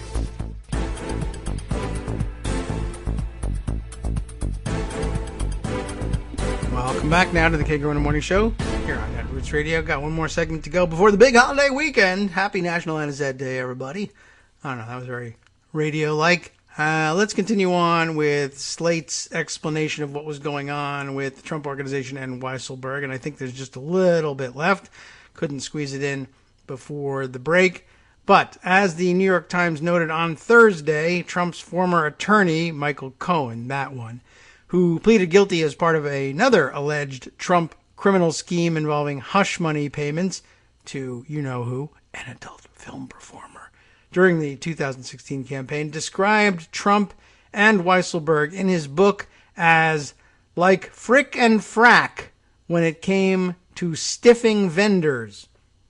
That will have very little, I think, to do with this case, unless it, I mean, I guess it's offered as information to help you understand. They both were working from the same playbook, and they loved chiseling wherever they could, and I guess that explains why they went to such elaborate lengths to cover up sources of income for a guy who was making plenty of money and could well have afforded the full tax bill and still lived a exorbitant lifestyle. All right. Anyway, as the Times further reported, John Burke, who served as chief financial officer for Mr. Trump's casino business, said any Trump employee who dealt with vendors knew to squeeze every penny out of people, and that Mr. Weisselberg excelled at minimizing and delaying payment. While Trump never has been held accountable, for those hundreds of allegedly stiffed contractors, it now appears that his miserliness may finally catch up with him, thanks to his corporation having allegedly taken the step of cataloging every last penny paid in unreported fringe benefits to an employee to ensure he wasn't compensated too much. And he was, of course, the employee in charge of stiffing everybody else. So that's not, it doesn't really, I'm surprised that he didn't roll over earlier. Although, I mean, I guess in exchange for almost $1 million guaranteed every year, plus, all these little perks paid for, and who knows how much addition. But you would think it would have roiled him at some point to be like, I've been working for you for how many years and covering up all your dirt and burying all your bodies and literally squashing stories about your affairs with porn stars, et cetera, and still like, oh my God, we can't let him have $940,000 and 1 cent you know? Whatever. I mean, I guess maybe that's a good thing. He is one of the few people who would honor a contract with Donald Trump and just say, I signed a contract at $940,000. That's what I'm taking and not a penny more. He's the most honest one in the whole bunch. Meanwhile, he's going to jail. Anyway, and not because he's a good guy. I'm not worried about it. He's not a good person. So I'm just pointing that out. Ironically, there was something quite honest about the way he dealt with Trump, who didn't deserve it. But, and I guess it never occurred to him that maybe he should not be doing this, or that Donald Trump was really kind of a dick and he should hate him. But $940,000, I guess, is enough for him to not want to do that. All right. One more segment, as I said, coming up here. And let's see. What other things might we squeeze out of there? A few shorter observations. Yes, there are a few. Let me go over here, though. I happened to see Brian Beutler tweeting his own takes on a number of issues that we covered earlier today, including the Supreme Court stuff and the ongoing battles over reconciliation, the filibuster, rules in general. And he has what looks like an interesting piece to chew on over the weekend and into next week in his latest newsletter, I guess we're looking at here. Yeah, I think it comes to us through MailChimp, so I guess that explains it. Big Tent, the party's in here, he says. This is the name of his the name of his newsletter. It's, I guess, is he now doing it separate from Crooked Media? Is that what's going on here? Or is this no, I guess it's the MailChimp account run by Crooked. So I don't know. I was just trying to keep track of who he's working for and under what umbrella, but never mind. The whole point was Big Tent. Let's just read what he has to say here. Let's see. He estimates that this will take 8 minutes to read. That's nice to know up front. Hi there. Here's what you need to know for the week of July 1st, 2021 in 8 minutes. Ready? He gives 1, 2, 3 bullet points and then elaborates on them. That's the format in which he's running this thing. Almost Axios-like in his approach. This week inside the Big Tent. 1. Thursday's SCOTUS rulings are a gutting reminder that right-wing judges will kill any democracy reforms that don't also expand the courts. Lots of discussion about that yesterday, and people making the great point. Probably a couple other sources we could cull this from, but limited in time here. We'll just summarize from what I saw yesterday that there's some other additional thinking that needs to be done alongside the now traditional, now mainstream push to say reform the filibuster. A reminder that not only will you not be able to pass important voting rights legislation and, of course, infrastructure building legislation, perhaps without reforming the filibuster, which we're just still not quite right there on with some Democratic holdouts, and some of whom would be better known to you than others. But a reminder that even if you were able to pass such legislation, there's no guarantee anymore that the Supreme Court wouldn't simply strike it down on purely partisan grounds and openly at that.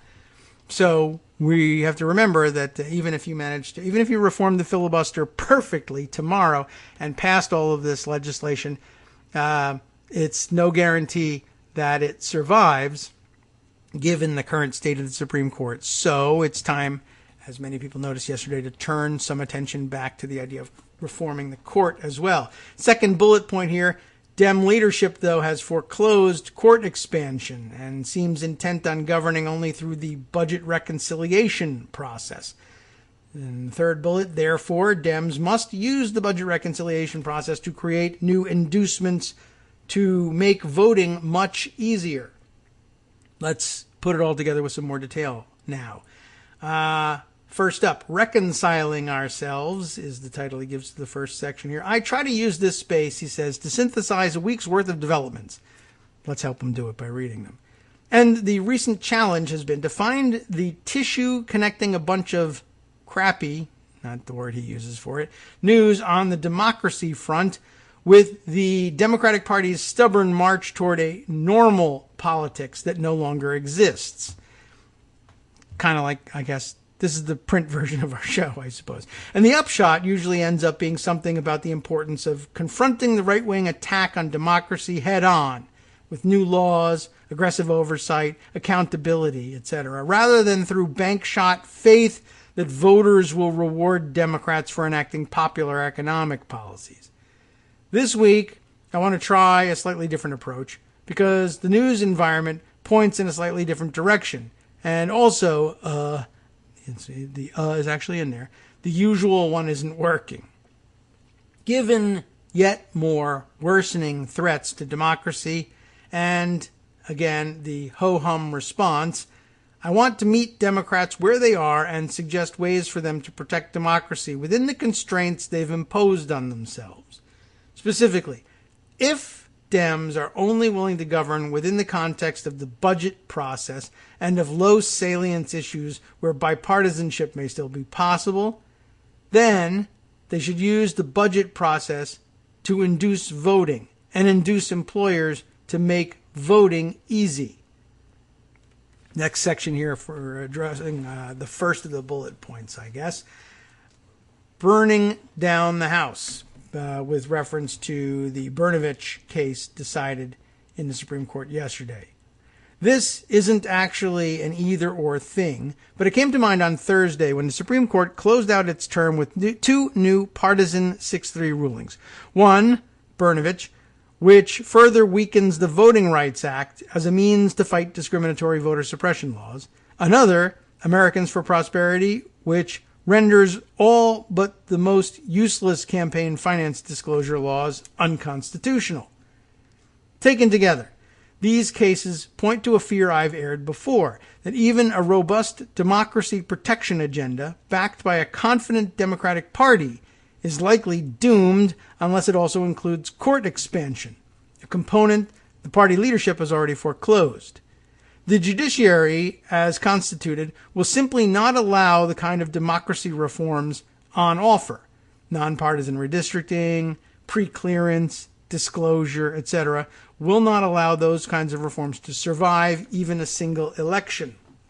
Taken individually, they point to the potential usefulness of financial inducements to participate in elections.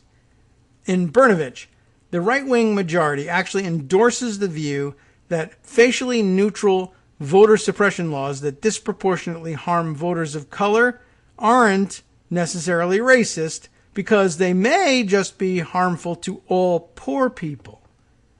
To the extent that minority and non-minority groups differ with respect to employment, wealth, and education, even neutral regulations, no matter how well crafted, may well result in some predictable disparities in rates of voting and non-compliance with voting rules.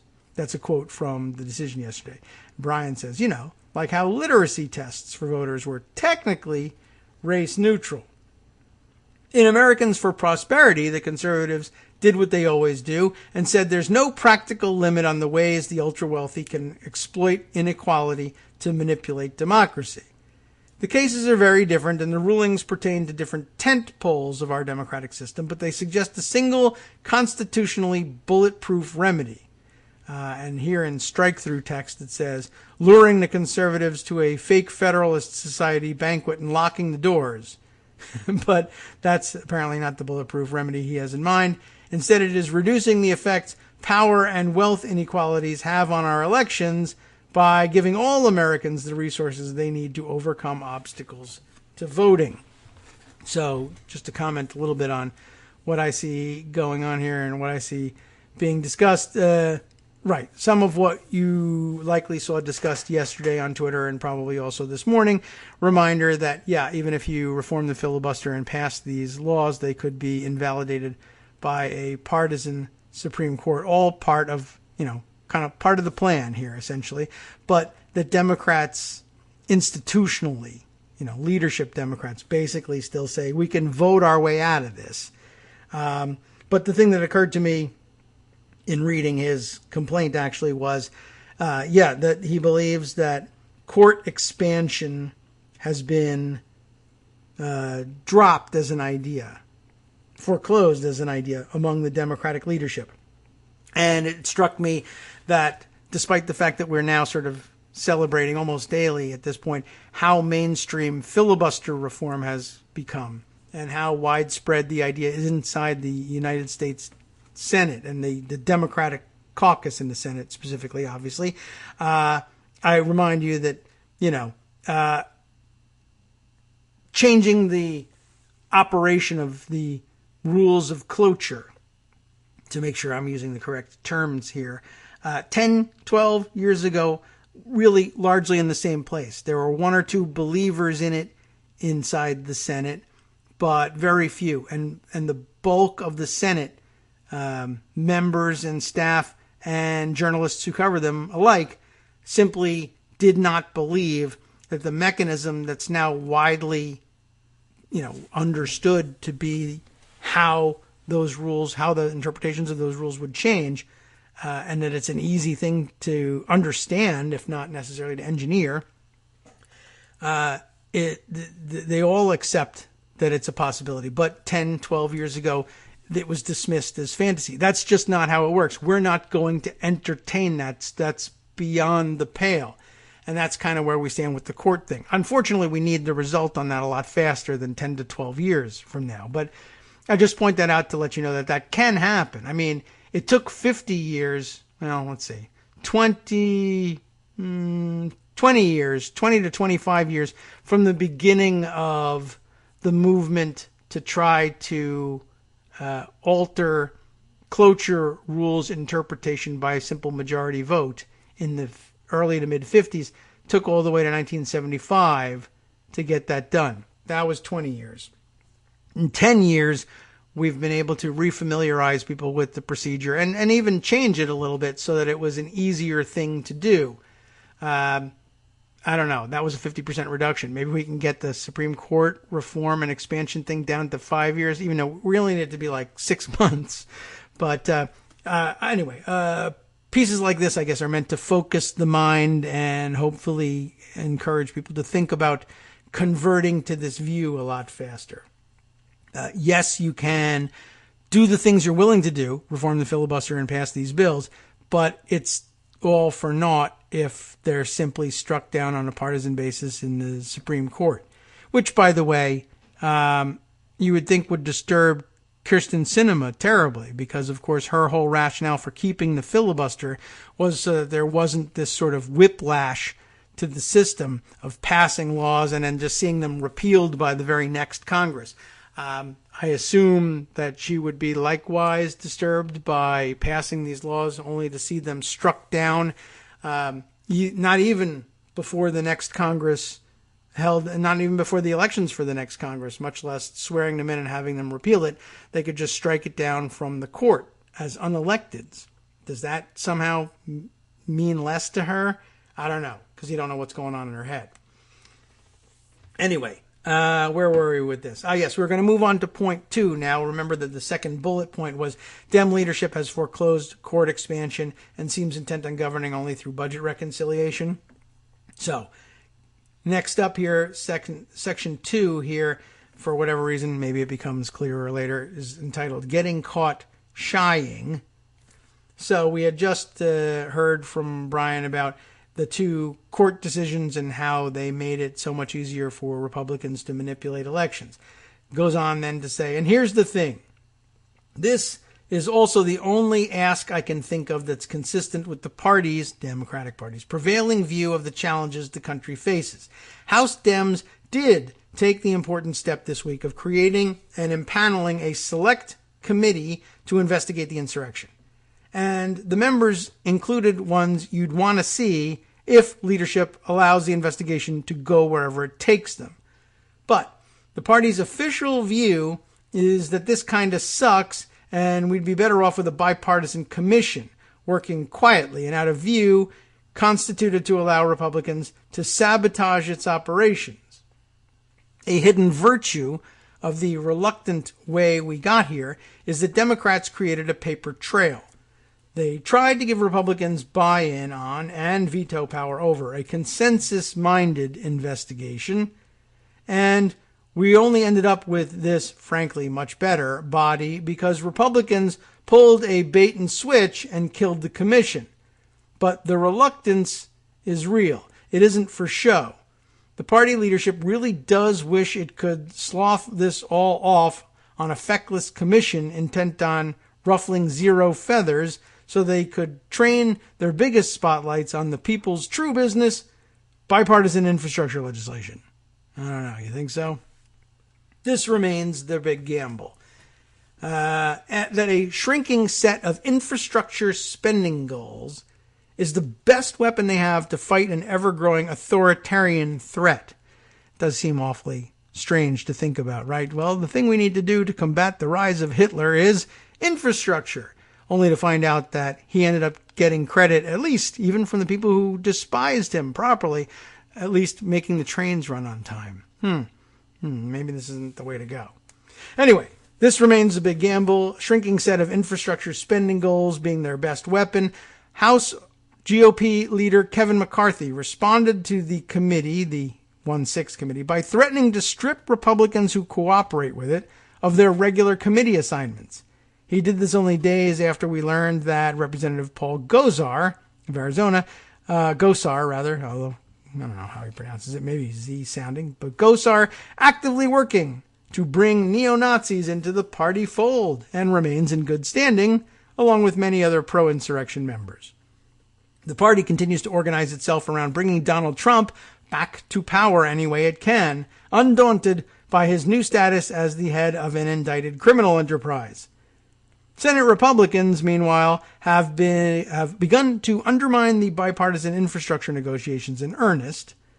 Some of them insist that Nancy Pelosi commit to passing any Senate deal, whether or not Senate Dems subsequently pass a larger budget reconciliation bill with more robust climate change provisions and more human infrastructure spending. Others have gone further, insisting that they won't support a smaller bipartisan deal unless Dems promise to junk the rest of Joe Biden's economic program altogether. Democratic leaders haven't bent to these demands thus far, but the pursuit of bipartisan compromise for its own sake has taken a toll on their agenda. The party appears to have shrunk its ambitions by perhaps $1 to $2 trillion, and it has embraced various Wall Street-approved right-wing methods of privatizing infrastructure to offset the cost of the rest and garner GOP support. Given the severity of the assault on democracy, which continues to grow almost entirely unchecked, these just seem like the wrong priorities to me, like retrofitting a building in a flood zone with storm cellars. But if Democrats insist on limiting their governing potential to whatever can pass through budget reconciliation, they should at least use that process to give Americans the resources they need to save themselves. And then Section 3 here, recourse correction. Obviously, the party could and should do both things, pass robust new democracy protections, including court reform and incentives to vote. It's an interesting new topic to bring up. But budget reconciliation is a tightly limited tool, and since it's the only one we know Democrats are inclined to use, we should expect them to think hard about how to protect democracy within its confines. One option would be a standing refundable tax credit for anyone who votes on or by Election Day every 2 years. Another would be a tax incentive for employers who give their employees that day off from work. These provisions wouldn't address the redistricting problem. If anyone's got a brilliant tax code-based solution to partisan gerrymandering, my inbox is open. But they should boost turnout quite a lot anyway and overwhelm GOP voter suppression efforts. I don't know if it'll quite make the numbers balance, but it's worth a try. They're also easily justified. Republicans in Congress refuse to deal in good faith on any election reforms. They're perfectly content to serve as human shields that allow state-level Republicans to pass whatever voting restrictions they want, free from fear that the federal government will step in to preempt them. They won't make Election Day a national holiday, but they can't stop employers from choosing to make it one in effect. They want voting to be hard and costly for particular voters, which means voters need to be made whole.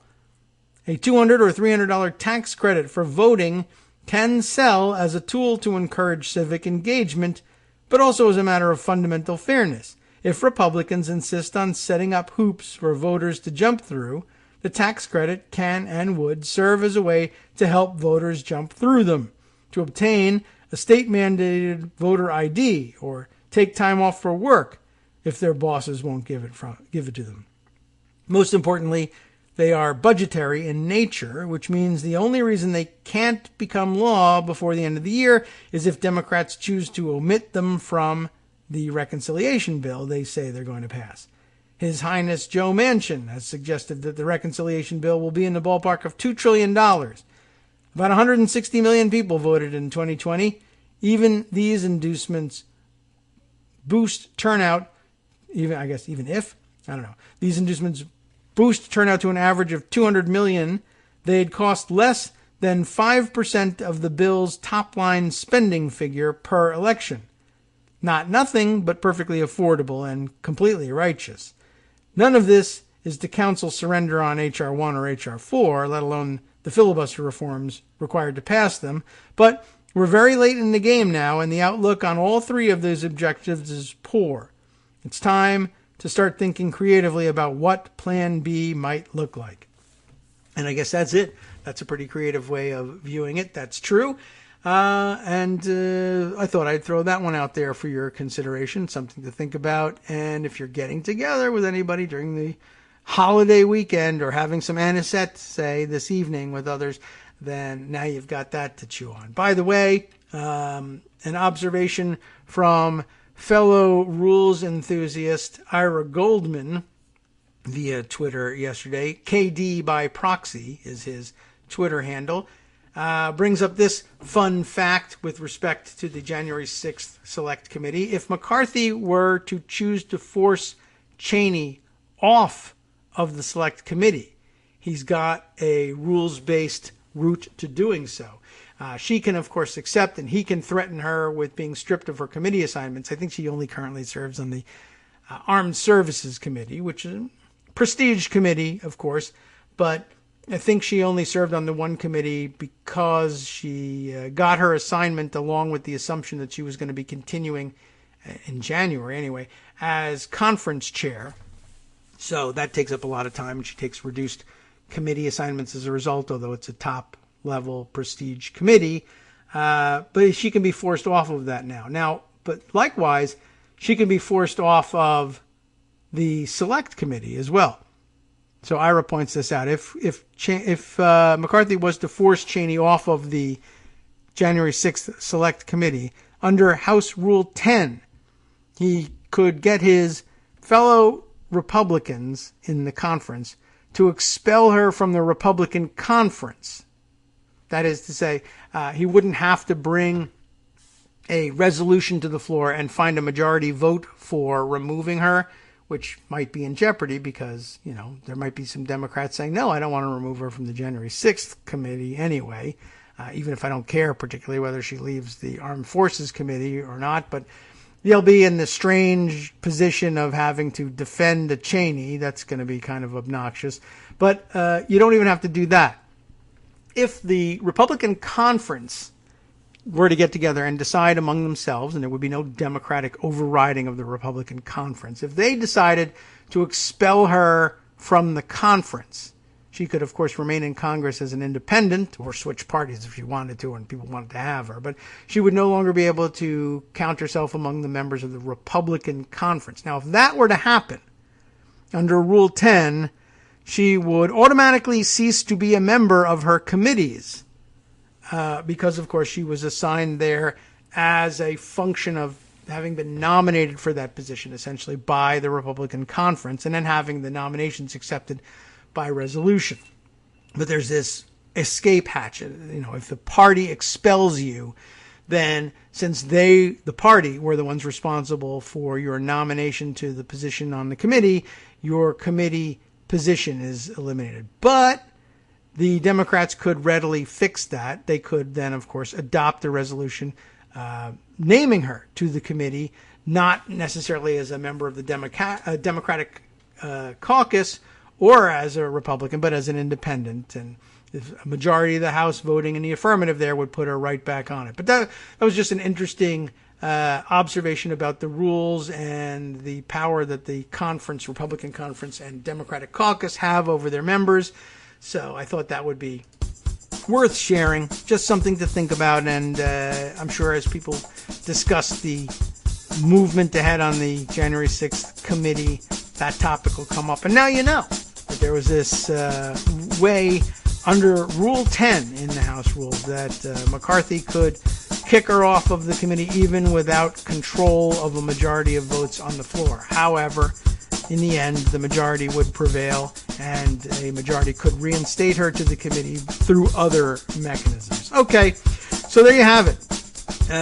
Our time is up, and we've given you, I think, a pretty good cross-section of the issues to think about over the weekend. Now, of course, time for Justice Putnam to do the same on his show, The West Coast Cookbook and Speakeasy, coming up next right here on Netroots Radio. Let's see what he's got on tap. We got a little more time to do this here. Kevin McCarthy, right at the top here, threatening his own members for sitting on the January 6th Select Committee, is the cherry on top of this hypocrisy sundae.